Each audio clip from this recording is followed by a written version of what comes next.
Terima kasih pemirsa Fajar TV juga pendengar Fajar Radio. Ibu tadi sudah bercerita kepada kita bagaimana sebenarnya perempuan di parlemen. Nah, kita tertarik bagaimana sih sebenarnya strategi-strategi yang dilaksanakan oleh Ibu Apiati sehingga terpilih menjadi anggota. Tentunya banyak cerita, Bu, ya. Iya, pada saat sudah mulai saya dicalonkan, terus mendapatkan nomor urut, pertama saya dapat nomor urut 1, tapi berubah menjadi nomor urut 2. Tetapi itu saya lugu ikhlas untuk menerima, walaupun itu nomor 2. Insya Allah saya yakin saya akan bisa duduk di parlemen seperti itu. Nah, tentu banyak strategi yang saya tempuh untuk bisa mendulang suara, untuk mendapatkan dukungan suara, yaitu misalkan dengan melalui majelis taklim. Ya, saya mendatangi kelompok-kelompok majelis taklim, memberikan sedikit ya hal-hal yang keterkaitan untuk kepentingan keluarga, khususnya masalah keyakinan agama, bagaimana upaya di dalam meningkatkan kualitas keyakinan agama kita dan iman dan bertakwa pada Allah Subhanahu wa taala. Alhamdulillah itu saya dapatkan dari teman-teman di kelompok majelis taklim. Kebetulan saya adalah ketua Asosiasi Majelis Taklim Indonesia Sulawesi Selatan.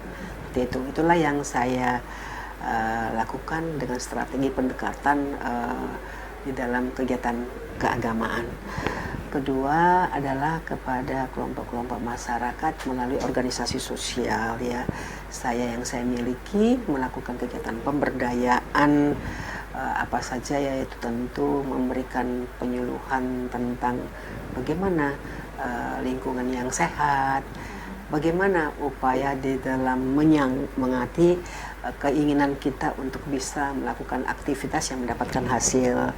Kemudian ketiga, memberi pelayanan kesehatan. Ya, kebetulan ya saya punya klinik kesehatan. Disitulah saya berikan kesempatan untuk bisa memberikan pelayanan kesehatan.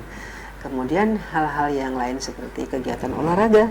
Kebetulan saya adalah memimpin beberapa kegiatan pimpin organisasi sosial olahraga.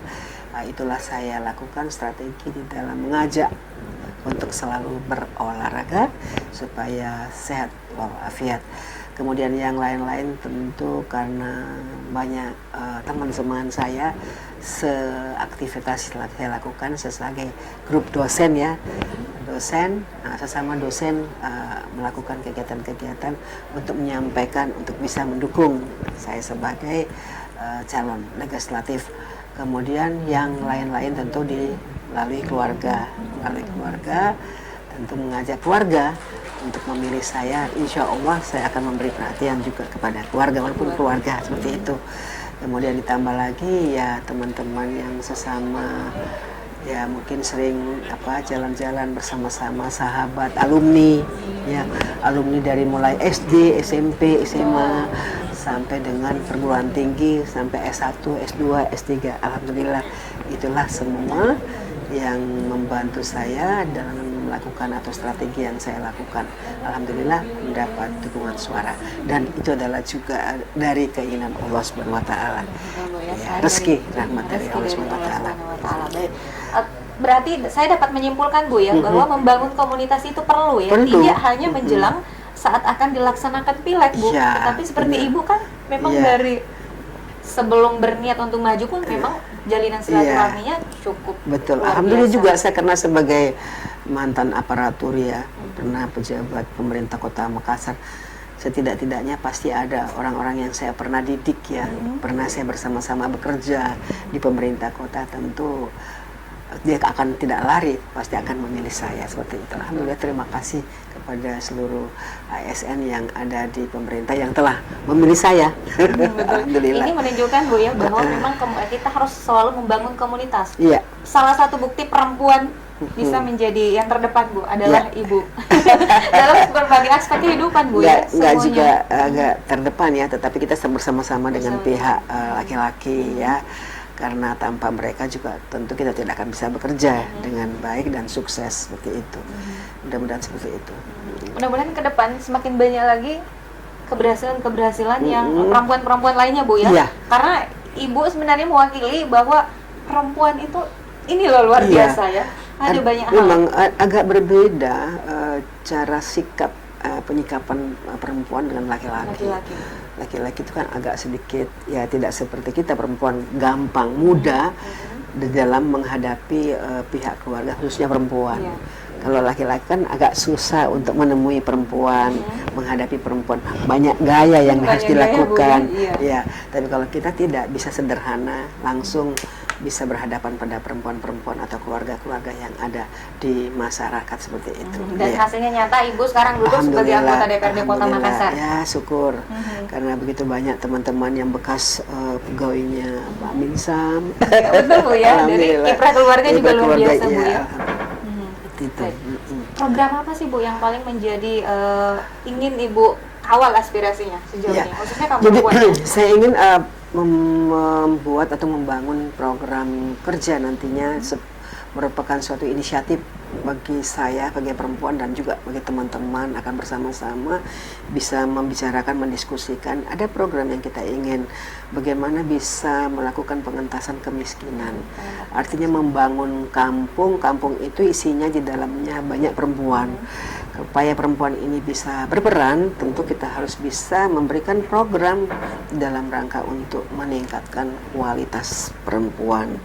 Agar supaya perempuan ini bisa mampu bekerja tetapi dipengaruhi beberapa aspek ya, yaitu tentang masalah kesehatan. Dia tidak akan bisa bekerja kalau tidak sehat. Ya, kedua pendidikan. Dia tidak akan bisa melakukan suatu kegiatan kalau dia nggak memiliki pendidikan. Pendidikan apa saja ya, bukan hanya khusus pendidikan sekolah tinggi dan sebagainya, tidak. Pendidikan di semua bidang, misalkan pendidikan kesehatan tadi saya sampaikan ya. Pendidikan sosial, pendidikan ekonomi, ya bagaimana caranya untuk melakukan kegiatan usaha untuk bisa berhasil, kemudian bagaimana cara untuk mendapatkan modal dan sebagainya.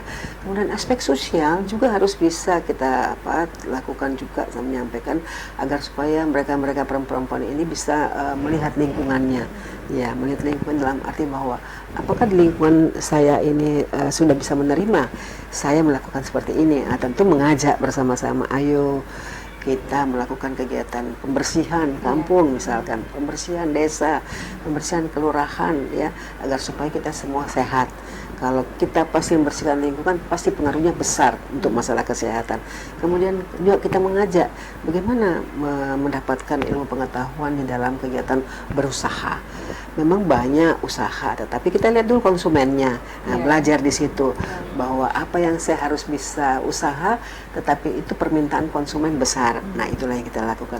Nah, kemudian bukan hanya itu, tentu harus berpikir di mana ya saya bisa akses untuk mendapatkan modal supaya apa yang saya miliki, keterampilan yang saya miliki dan rencana usaha itu ada yang mendukung adalah modal usaha. Tentu belajar, minta kepada di pemerintah kota ada yang sesuai kompetensinya di dalam memberikan akses jalan untuk mendapatkan modal. Kemudian yang lain tentu kita harus bisa mendapatkan dukungan ya, bapak asuh atau ibu asuh. Mereka cari siapa yang memiliki pemodal yang besar untuk bisa membantu di dalam melaksanakan kegiatan usaha seperti itu. Struktur ya pemirsa juga pendengar ya. Dari sampaikan oleh Ibu tadi ada 3 program utama, Bu ya. Selain dari fungsi utama sebagai anggota Dewan Pembina ada 3 program utama tadi, pengentasan kemiskinan, pendidikan, kemudian dari aspek sosial. Peluang kerja. Apa sih yang membuat Ibu membuat 3 item ini menjadi bagian terpenting, Bu? Karena itu adalah merupakan yang keterkaitan di dalam rangka untuk meningkatkan kualitas kehidupan bagi masyarakat. Kalau tidak lengkap, tidak semuanya, itu tidak akan mungkin bisa kehidupannya berubah dan lebih baik dan berkualitas seperti itu. Nah, yang penting kita tidak terlalu berpihak kepada keinginan kita dalam kuantitas, tetapi kualitas seperti itu. Insya Allah kuantitas jumlahnya akan besar apabila kualitasnya bagus seperti itu. Dan pemirsa juga pendengar, perempuan di parlemen, Ibu Apiati sudah membuktikan bahwa memang untuk duduk sekarang dengan berbagai pengalaman yang sebelumnya membawa perubahan yang luar biasa Bu ya, dan itu sangat Mudah-mudahan bermanfaat seperti ya Bu itu ya. ya. Mudah-mudahan seperti itu ya, doanya masyarakat, dukungannya masyarakat. Jangan sampai ada peraturan daerah yang telah kita buat bersama-sama dengan pihak wali kota, tetapi masyarakat tidak mengikuti aturan itu, seperti itu. Saya ingin mengetahui Bu, bagaimana sebenarnya sih menurut Ibu kiprah perempuan saat ini Bu? Ya alhamdulillah, kalau kita lihat dari tahun berganti tahun, begitu banyak sekarang perempuan berperan. Coba kalau perempuan tidak berperan, tentu pembangunan di semua aspek kehidupan tidak akan mungkin seperti sekarang. Coba kita lihat ya, sekarang coba jalanan sudah macet karena begitu banyak mobil. Mobil itu ada karena ada uang. Uang itu ada karena bekerja, seperti itu. Alhamdulillah. Itu adalah salah satu indikator menunjukkan bahwa masyarakat kita di Makassar ini sudah maju. Karena apa? Udah bagus, banyak usaha, banyak kios-kios, banyak kafe, banyak toko-toko. Itu salah satu indikator juga menunjukkan bahwa kehidupan masyarakat Kota Makassar sudah mulai membaik, dan itu adalah keberhasilan bagi pihak pemerintah bersama-sama dengan anggota legislatif, karena memang adalah sebagai penyelenggara pemerintahan yang bekerja sama untuk membangun Kota Makassar. Ada banyak pihak yang ingin belajar nih Bu, terutama kaum perempuan nih Bu. Bagaimana sih Bu mendobrak paradigma perempuan yang memang kita harus menyatakan bahwa terkadang perempuan, oh iya di dapur aja, mohon maaf ya Bu, seperti itu ya. Sekarang eranya berubah. Iya, alhamdulillah. Dalam arti tidak saya mengatakan bahwa pihak perempuan masih banyak yang tidak berkiprah. Sudah berkiprah semua. Tetapi memang ada batasan-batasan sehingga mereka tidak mungkin bisa melakukan apa keinginannya, karena ya tergantung dari kapasitas yang dimiliki ya. Mungkin keterampilannya kurang, mungkin peluangnya tidak ada, dia mau melakukan ini tapi tidak dikenal orang, sehingga tidak bisa beraktivitas seperti apa yang diinginkan.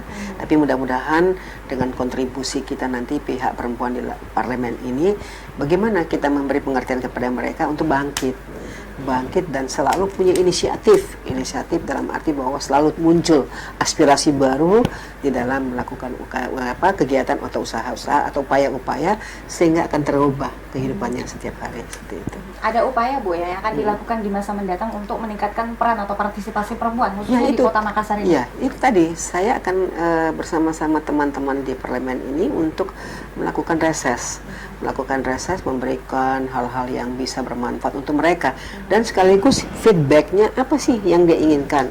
Mungkin ada masalah yang tidak bisa diselesaikan, ya kesempatan itu di reses dia bisa menyampaikan aspirasinya. Bu, seperti ini kita kok nggak diperhatikan oleh pihak pemerintah, pihak eksekutif, bahwa kita ini kan begini kehidupan kita, biar mau makan susah, seperti itu. Nah kita cari bagaimana kita lakukan, menunjukkan inisiatif kita untuk bisa masalah itu akan bisa terpecahkan. Ada solusi. Menyerap aspirasi dan akan memberikan solusi Bu ya. Kita masih akan melanjutkan obrolan kita di obrolan terkini, namun tetaplah bersama kami pemirsa dan juga pendengar. Usai jeda kami akan kembali.